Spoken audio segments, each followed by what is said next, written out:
Chat, we need to watch this lore video. I've uncovered Destiny 2's Secret Unannounced Expansion.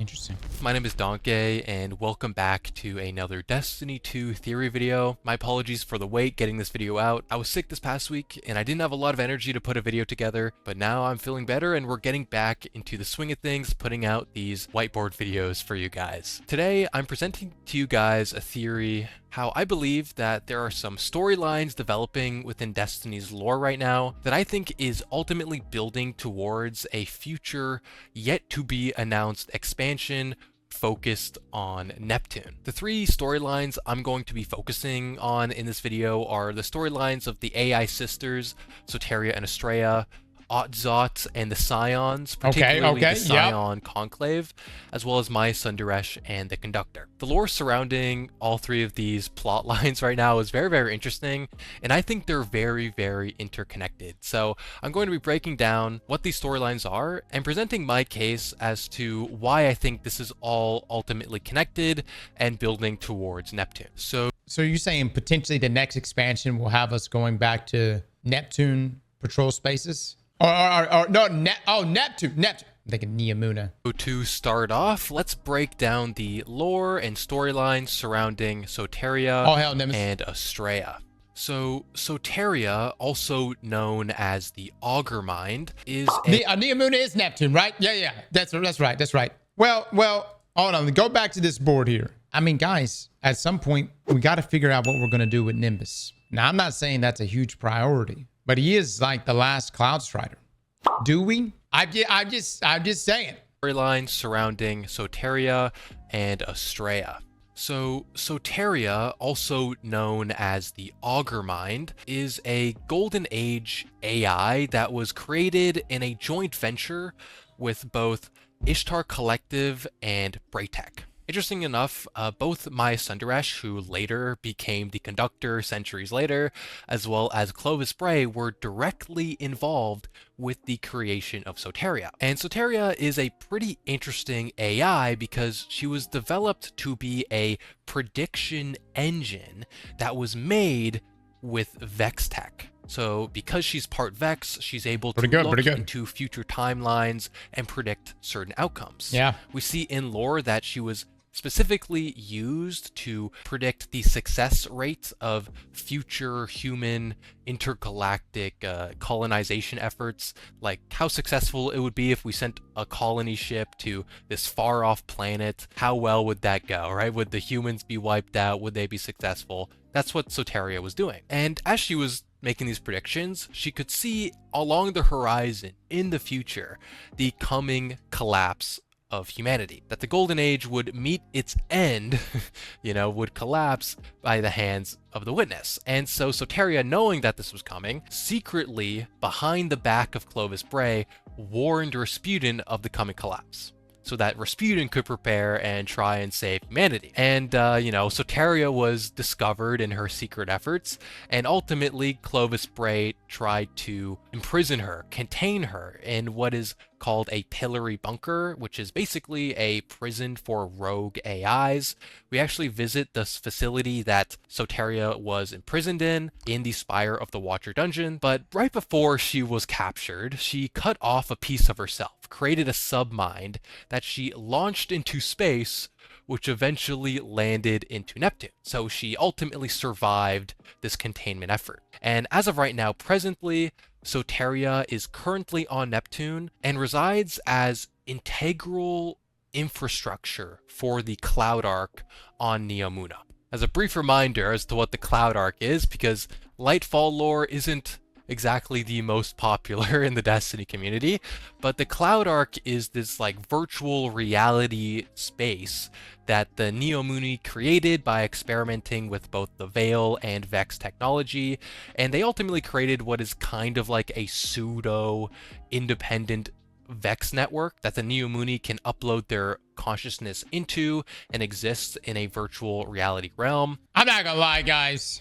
Oh, man, dude. All the lore surrounding that just didn't work for me, man. It just didn't work for me. To me, it existed only so that Bungie didn't have to provide NPCs. They exist in a matrix. essentially. But this also means Bungie doesn't have to worry about adding NPCs because, well, they're in the Matrix. And so Sotaria, as she's described as load-bearing for the Cloud Arc, is very integral to allowing this system of the Cloud Arc to continue functioning. Some interesting lore from Lightfall surrounding the Cloud Arc and Sotaria actually surrounds the reason why the Vex are doing incursions on Neptune in the first place. There's really two reasons why the Vex have some type of presence there. One is obviously to try and capture and study the Veil, as the Vex like to do that whenever they get their hands on paracausal objects. But second is actually to try and invade the Cloud Arc and integrate Sotaria into the Vex collective. Because Sotaria is part Vex, they view her as not just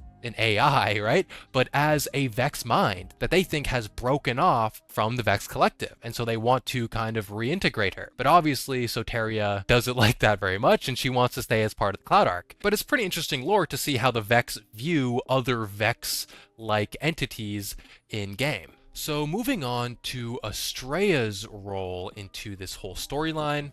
Estraa is the AI in control of Vesper's station, which was a Braytech facility.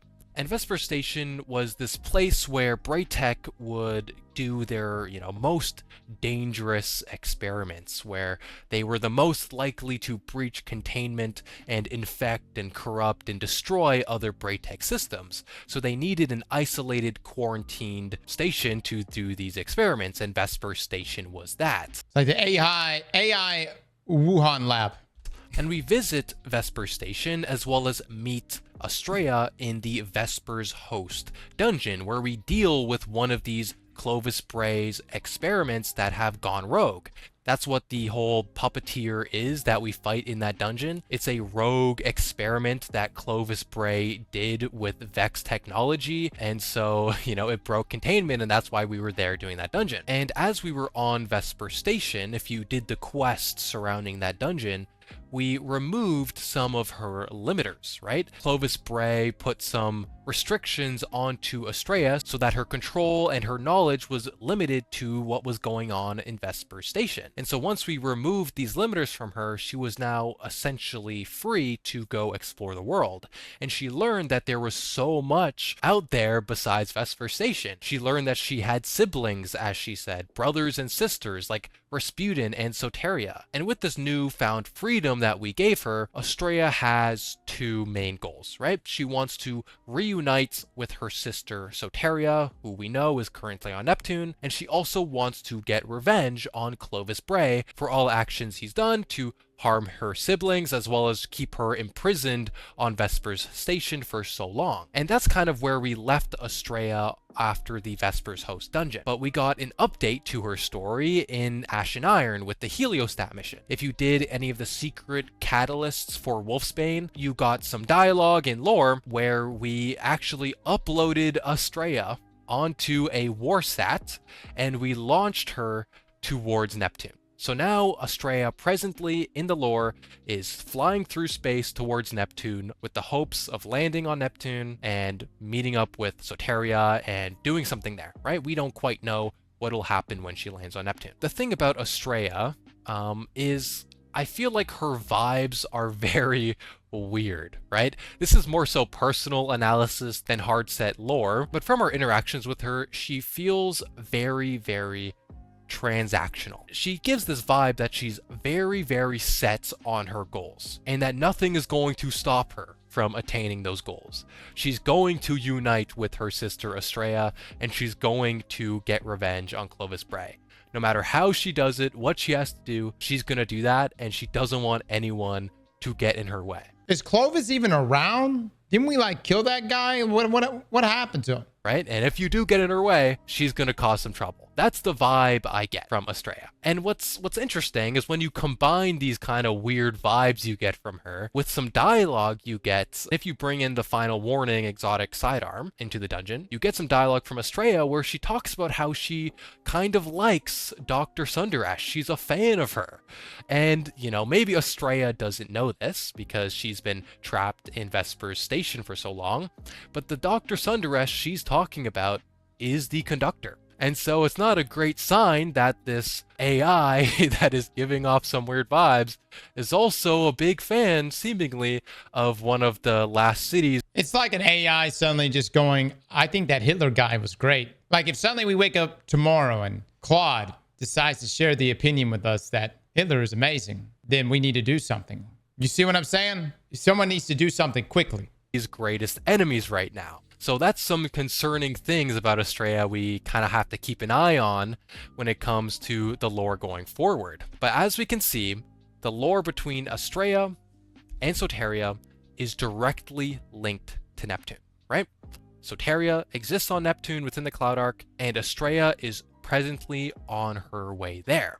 But what becomes extremely interesting about this connection to Neptune is when you analyze the storylines of Otzot and the Scion Conclave, as well as Maya Sundaresh the Conductor. When you put all of them together, it creates a really compelling connecting storyline to Neptune. So let's go into that now. Let's connect all the threads. So the first connecting thread that I want to go into here is with the story of Otzot and the Scions. Otzot is a scion we've been hearing about in the lore of Destiny for a very, very long time, since all the way back in Destiny 2 Vanilla. Everyone's played the Insight Terminus strike, everyone's heard the dialogue at the end, what's the Oxa and who's Otzot, right? Otzot has been in the background of the lore for a very long time, and with the release of the final shape, we got new information about Otzot. In one of the ghost missions that you play after the campaign of Final Shape, you do a bit of like a remix of the Insight Terminus strike. It's basically the same thing, but with a different context and new dialogue. And at the end of this mission, you get the dialogue that Otzot was looking into the Vex network for information on the Veil as well as the Oxa. If you go and play the normal version of Insight Terminus, you'll realize the difference in the dialogue here is the addition of the Veil. This is important because the Veil itself has very important history within Scion culture. I cover this in depth in my Scion video from like 2 weeks ago, if you guys want to go and watch that for more detail and more in-depth analysis. But what we can see from the storyline of the Scions is that the Veil is most likely the Y-goblet that the Scions worshipped in their ancient religion and ancient culture. We have some dialogue from the final shape in another one of these ghost missions that outright said, Dude, what is the Veil? Like, what do you get? Do you get like a DMT hit when you come into contact with that thing? Like, if Bungie said it like that, then I can get it. I you know what I mean? I understand it, or understand it enough. That the Scions at some point in the past had the Veil. We don't know how they got it or why they had it, but they definitely had the Veil at some point, and it was Nezarec that likely stole it from them. And so Otzot might be searching for the Veil to either reconnect with the ancient history of the Scions or for its own paracausal properties that Otzot is looking for. For whatever reason Otzot is searching for the Veil, that itself is a connection to Neptune, because as we know, the Veil itself is on Neptune. What gets super interesting though is when you start analyzing what the Oxa is and how that itself can also connect to Neptune. And my understanding, Yaxa is like the black box to the universe, I think. Particular, the storyline of Sotaria. So what exactly is the Oxa or the Oxta, depending on how you construct the acronym? The Oxa machine has been this really big mystery for a very, very long time, and we're now finally getting an understanding of what the machine is, what it can do, and what its origins are. And so let's do a bit of a breakdown, right? The Oxa stands for Odile Xenotaph Anarchive, right? And when translating that into basic English, so you can understand kind of what it means, essentially it means like an alien life and death digital archive, right?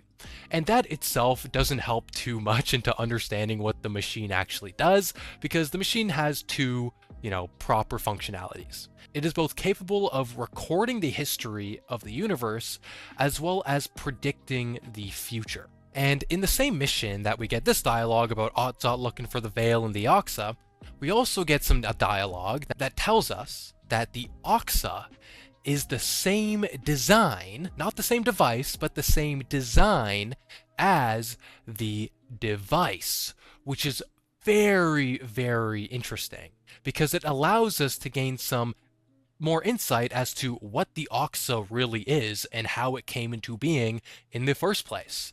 So the device was this Golden Age technology that was developed by Maya Sundaresh, the same Maya Sundaresh who later became the conductor.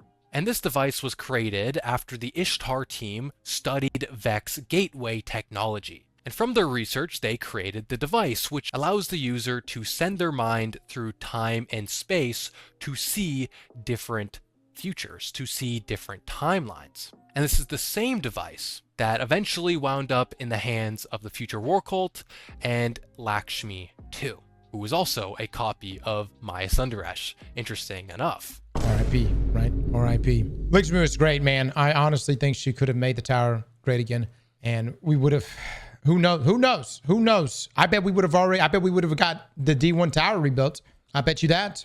So what we learned from this is that the device was created using Vex technology. And if the Oxa is the same design as the device, that leads you to think that the Oxa might also be designed after Vex technology. And I think the biggest clue to this is from the Entelechy lore book, that is the collector's edition lore for the Final Shape. And in it, we get some dialogue between two precursors to the Witness. And in this, they describe something they call the observatory and its glass minds. And that this observatory of theirs is able to predict the future based on the readings of past light, right?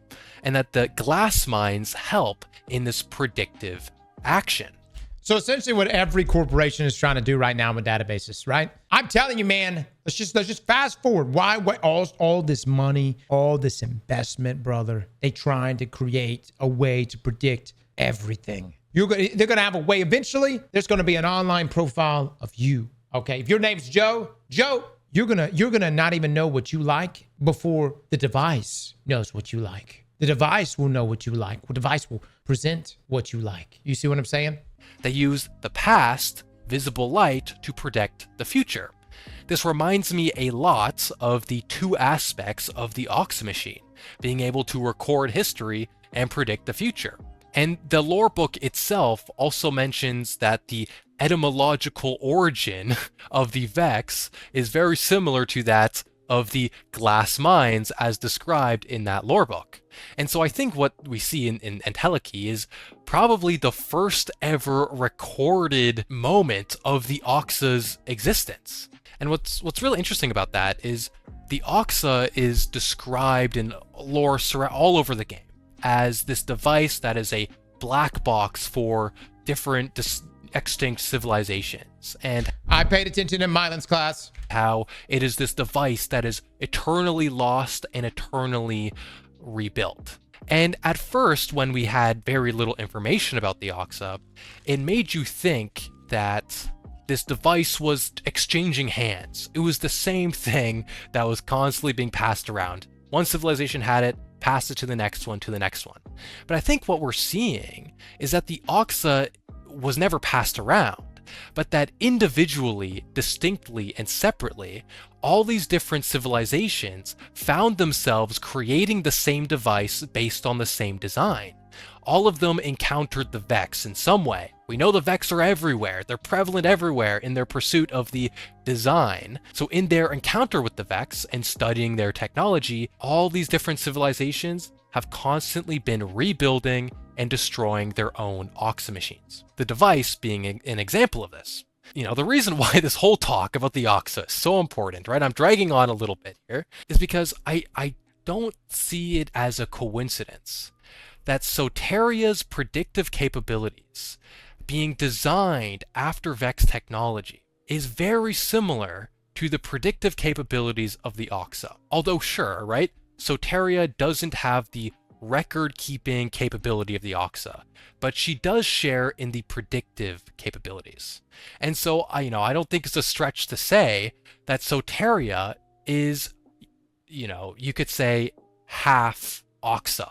And so when Otzot is looking for both the Veil and the Oxa, obviously Otzot is going to end up on Neptune, searching for the Veil. But in his pursuit for both of these devices, might also come around to finding Sotaria, and using Sotaria as a stepping stone to either building a true Oxa, or just as a substitute for her predictive capabilities that she shares with the Oxa. It's also important to note that within the same mission, once again, all comes from the same Insight Terminus mission, we learned that Otzot is essentially the de facto leader of the remnants of the Shadow Legion. And so if Otzot is now the new leader of the Shadow Legion, is looking for the Veil, and is looking for the Oxa, which is similar to Sotaria, well, where is the Veil? Where is Sotaria? And where is the largest, division of Shadow Legion that we know of in the game right now? They're all on Neptune, right? The Shadow Legion are occupying a part of Neomuna right now. Everything that Otzot is looking for in some way is on Neptune. So I think that Otzot's storyline is directly connected to Neptune through all of this, but also through his pursuit of the Oxa is also connected to Sotaria. I mean, I've always wondered, I don't know, it seems there always seems to be convenient conclusions to why the ads in the game continue to fight us, despite them being quote unquote leaderless. Shadow Legion being one of them. I think another one was the Taken, but then we had Heresy, and it turns out the Taken were essentially wielding their own leader, which I'm sure we'll eventually have to deal with. So, but anyways, it's interesting. I didn't know what happened with the Shadow Legion there. So that was a lot of information, but we're not quite done yet. We got a little bit more analysis to get through before we can wrap up the theory. So let's talk a little bit about how the conductor is wrapped up in all of this. Obviously, she has the connection to the device and the Oxa, which we covered earlier. But what's interesting about the conductor and her storyline right now is the crisis she's going through and her losing control of her echo. Once again, I go into more details about this in my Praedyth's Return video from a week ago. If you want more details, go and watch that video. But essentially, she's losing control of her Echo of Command because she overexerted both the Echo and herself after she killed 3 by pulling it into the 3rd dimension. And after losing this significant power and control, instead of blaming her own hasty, rash, illogical actions, she blamed her tools. She blamed the Echo of Command for not being strong enough, and she blamed the Vex that she is now losing control of for not staying with her anymore. And so she began her pursuit for new tools, new technology that she can use in order to, achieve her goal of... Honestly, that's I mean, she's doing it right. I mean, the first thing you do, especially with your raid squad, default the blame to someone else. When you die, you should immediately say whoever it was next to you, just find something they're doing wrong. And that diverts the blame. It immediately kicks the blame off. Like, whoa, what the hell? What did John do right here? You know what I'm saying? Both bringing her wife back from the Golden Age, as well as bringing humanity into a new Golden Age. And so that led us into the story of Ash and Iron, where the conductor was scavenging through old Golden Age Warmind technology for anything she could use. I'm finishing my lore video. Right? She tried looking for Siva, but unfortunately for her, and I guess, all Destiny players, all the Siva is dead and is never coming back, according to Bungie. So she couldn't use any Siva, but she was able to, at least briefly, use the Warsat weapons technology. And so I think it is very fitting for Maya Sundaresh, who is this character who is so obsessed with returning to the Golden Age, to be in pursuit of new Golden Age technology. And as of right now in game, Neomuna on Neptune is the closest example we have of Golden Age level humanity and technology in the present day Destiny universe, right? And so there's so many opportunities for different tools that the conductor could be pursuing on Neomuna. If she was looking for Siva in the Plaguelands, well, Quicksilver on Neomuna is a much better and stronger version of Siva. It was made by combining Siva and Vex Radiolaria together to create a much stronger nanobot technology, and if she ends up controlling Quicksilver, that could also be a way for her to start controlling Cloud Striders, maybe in the same way Maya Sundaresh was controlling Saint 14 back in episode Echoes. Oh my god, wouldn't that be some shit? What if we had to kill Nimbus? Think about it. What if Maya gets control of Nimbus, and we had to kill Nimbus. You guys say you would do it immediately. Rohan gave his life for us and for Nimbus. I just don't think it would sit right with my soul. Maybe she'll start controlling Nimbus and start wreaking havoc on Neomuna that way. There's also her possibility of trying to claim the Veil for herself, because remember, it was basically the Veil and her time existing within the Veil that basically caused her to become the conductor in the first place. And so there's so many different paths. Rohan gave his life for the radio mast. I still don't have a clue what the radio mast does. It's the planet's Wi-Fi, or it's Neomuna's Wi-Fi. It's extremely important. Ways that the conductor has in terms of being a menace in a potential future Neptune expansion. What's important is that the conductor's lore intrinsically is tied to Neptune through her origins as both, one of the founders of Neomuna, as well as, creating the code base for the Cloud Arc and helping to develop Quicksilver and all these different things. And let's not forget, Estraa, Sotaria's sister, who's on her way to Neptune right now, is a pretty big fan of Maya Sundaresh, who's the conductor. So, couple of different connections there. Overall, what I'm seeing and what I'm trying to present to you guys in this video is that right now there's a lot of connecting threads to Neptune, but there's still a lot of room for all of these storylines to continue to grow and flesh out before we see this in any tangible expansion or seasonal update in the game. Because right now we have these storylines and we have a lot of what do these characters want? We know what they want, but we don't necessarily know why they want it or what they're going to do with it, right? What does Otzot even want with the Veil and the Oxa, right? We don't know. So there's a lot of room to flesh out these stories. And so I don't think this future expansion that I think Bungie's building up is going to happen in either Shattered Cycle or The Alchemist. It'll happen sometime after. We may not even get to that point. It'll happen sometime after, maybe the year after in one of the 2 expansions that will come after The Alchemist. And if Bungie ever does end up releasing their roadmap, I'm definitely keeping my eye open for any announcement for a future expansion title that makes me think anything about Neptune. Okay, so I'm keeping my eye out for that. And so, guys, that's my theory on how the storylines of the Scions and Otzot, Sotaria and Estraa, as well as the conductor, are all leading to a future yet to... God damn it, chats. Y'all really got a damn payout happening, or a damn poll happening right now. ...be announced expansion coming in the next couple of years. I hope you guys enjoyed the theory, and if you did, I'd greatly appreciate it if you hit the like button and subscribe button down below. Honestly, great video. My question to you guys, would you be okay with Maya existing in whatever the future of Destiny is? Sequel, D3, whatever. Slap that like button like your mama told you right.